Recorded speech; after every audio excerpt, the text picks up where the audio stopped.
ముందు ఇంతమంది ముందు మాట్లాడడం అంటేనే కొంచెం భయంగా ఉంది. మోకాళ్ళు వణుకుతున్నాయి. కానీ లక్కీగా పోడియం పెట్టారు కాబట్టి మీకు ఎవరికి కనపడదు. సో ఇక్కడ మాట్లాడే అర్హత నాకు ఎంత ఉందో నాకు తెలియదు. ఇంకా కేవలం ఇక్కడ నేను కూడా ఒక పూర్వ విద్యార్థిని అనేటువంటి ఒక అభిమానంతో పిలిచినట్టున్నారు. బేసిక్గా విశ్వవిద్యాలయం మీద నాకు వచ్చిన అవగాహన చెప్తాను. ఎందుకంటే ఇక్కడ ఉన్నప్పుడు నాకేం అవగాహన లేదు. ఇక్కడి నుంచి వెళ్ళిపోయిన తర్వాత నాకు కొంత అవగాహన వచ్చింది. సో ఇన్ని సంవత్సరాల్లో నేను అర్థం చేసుకుంది కొంత.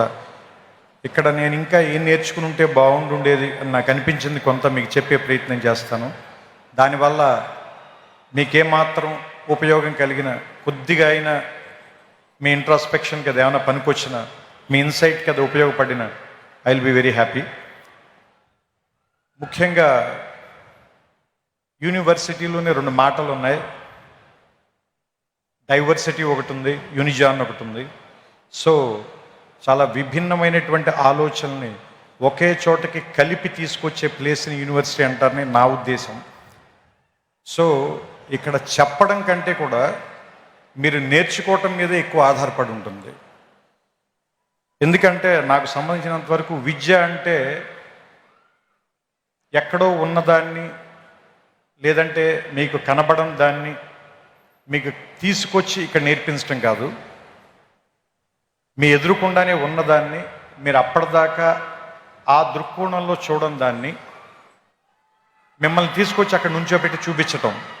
నాకు సంబంధించినంత వరకు నేనైతే ఇలా అర్థం చేసుకున్నాను. ఎందుకంటే మీరు అబ్జర్వ్ చేస్తే ఫిజిక్స్లో ఒక సూత్రం ఉంది, చాలా బేసిక్ సూత్రం, E=mc². దాంట్లో ఆయన ఏం చెప్తాడంటే ఒక ఎనర్జీని మీరు సృష్టించలేరు, ఎనర్జీని నాశనం చేయలేరు, ఒక ఫామ్ నుంచి ఇంకో ఫామ్లోకి మార్చగలరు అంతే. అట్లాగే ఇది మీరు అన్నిటికీ అప్లై చేయండి. మనం పుట్టక ముందు నుంచి నేచర్ ఉంది, మనం వెళ్ళిపోయిన తర్వాత కూడా ఇది ఇలాగే ఉంటుంది. మనం పుట్టక ముందు నుంచి ఈ విషయాలన్నీ ఇక్కడే ఉన్నాయి, మనం కనిపెట్టక ముందు నుంచి ఇవి ఇక్కడే ఉన్నాయి, మనం కనిపెట్టకపోయినా ఇక్కడే ఉంటాయి. మన తర్వాత వేరే వాళ్ళు ఎవరో వాటిని చూస్తారు. సో మనం చూడటంలోనే తేడా ఉంది తప్ప అవి ఉండటంలో మాత్రం ఏ రకమైన తేడా లేదని నాకు అనిపిస్తూ ఉంటుంది. సో ఆ ఉన్న వాటిని చూడటం నేర్చుకోవటానికి పనికొచ్చేటువంటి ఒక వేదికగా యూనివర్సిటీని భావించాలని మీ అందరికీ నేను చెప్తున్నాను. ఎందుకంటే ఇది ఒక విశాలమైన ప్రాంగణం. మొట్టమొదట ఎవరు రాగానైనా ముందు భయపెడుతుంది. మోర్ దాన్ 500 acres, రోడ్లు ఎంత నడిచినా తరగవు, పెద్ద పెద్ద ఎత్తైన సీలింగులు, దూరంగా ఉండే క్లాస్ బోర్డులు, వినపడినట్టుగా ఉండే ప్రొఫెసర్ల మాటలు అన్నీ కూడా ముందు మనకి చాలా నెగిటివ్గాను ఇక్కడి నుంచి ఎంత గమ్ముని వెళ్ళిపోదాం అనేటువంటి ఫీలింగ్ ఇచ్చేలాను అనిపిస్తాయి. మందు చేదుగానే ఉంటుంది, ఆసుపత్రి వాసన మనకి సుగంధంలా అనిపించదు, కానీ అది మనకి చాలా ఉపయోగం చేస్తుంది. అదే మనకు ఉపయోగపడుతుంది, మన బాగు చేస్తుంది, మన రిపేర్ చేస్తుంది, మన మళ్ళీ ఆరోగ్యవంతుని చేస్తుంది. అలాగే ఈ ప్రాంతం కూడా మొదట మనని భయపెడుతుంది, కానీ దీన్ని అలవాటు చేసుకోండి, దీన్ని అవగాహనలోకి తెచ్చుకోండి. ఎందుకంటే మనమందరం వేరే వేరే కల్చర్స్ నుంచి వేరే వేరే ప్రాంతాల నుంచి వస్తాం. మనకందరికీ ఎలా ఉంటుందంటే మన భాష గొప్పది, మన మాటే గొప్పది, మన మాండలికమే గొప్పది, లేదంటే మన తిండే గొప్పది, మన అలవాట్లే గొప్పవి అనేటువంటి ఒక భావంలో మనం ఉంటాం. ఇక్కడికి వచ్చిన తర్వాత వేరే విషయాలను కూడా యాక్సెప్ట్ చేయటం అనేటువంటిది నేర్పటానికే ఈ ప్లేస్ ఉంది. అందుకే దాదాపుగా మోర్ దాన్ 130 కంట్రీస్ నుంచి ఇక్కడికి ఎందుకు జనాన్ని పిలిపిస్తారు, వాళ్ళందరికీ కూడా ఎందుకు ఈ ప్రోగ్రాంలు పెడతారు, వాళ్ళందరినీ కూడా ఇక్కడికి ఎందుకు కలుపుతారు అంటే ఫస్ట్ అందరినీ కలవటం మూలంగా మీకు చాలా విషయాల మీద మీకుండేటువంటి ఆలోచనలో మార్పు వస్తుంది. కాబట్టి కలవడం మూలంగానే గెలవడం అనేది జరుగుతుంది ఏ మనిషికైనా సరే. సో నేను ముగించే ముందుగా ఒకే ఒక మాట చెప్తాను. ఈ ఆంధ్ర యూనివర్సిటీ సింబల్లోనే ఉంటుంది, తేజస్వినా వధీతమస్తు మా విద్విషామహే అని.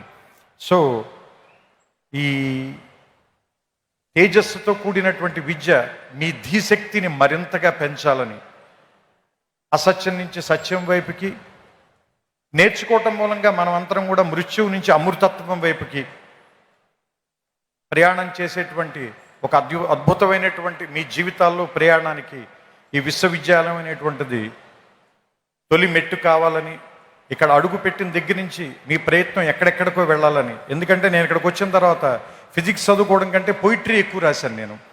ఇక్కడికి వచ్చిన తర్వాతే నేను ఆ లైబ్రరీలో సైన్స్ పుస్తకాల కంటే నేను తెలుగు సాహిత్యం ఎక్కువగా చదివాను. సో నాకు ఏదో రకంగా ఈ విశ్వవిద్యాలయం ఒక విషయం నేర్పింది. దాంతోనే నేను ఇప్పటిదాకా జీవితంలో పోరాటం చేస్తూ వస్తున్నాను.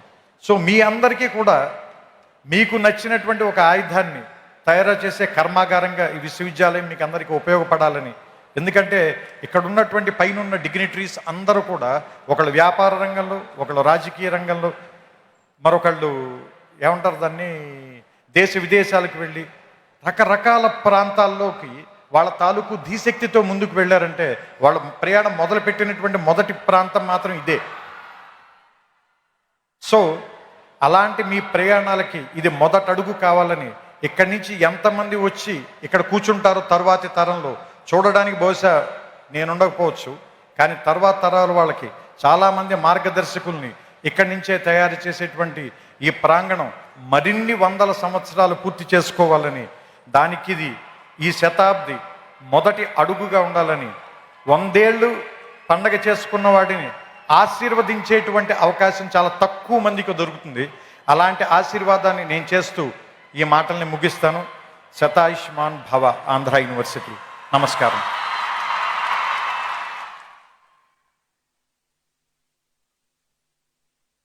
ఆంధ్ర యూనివర్సిటీ పూర్వ విద్యార్థిగా న్యూక్లియర్ ఫిజిక్స్లో మాస్టర్స్ చేశారు మన త్రివిక్రమ్ శ్రీనివాస్ గారు. థ్యాంక్ యూ అండి, థ్యాంక్ యూ వెరీ మచ్.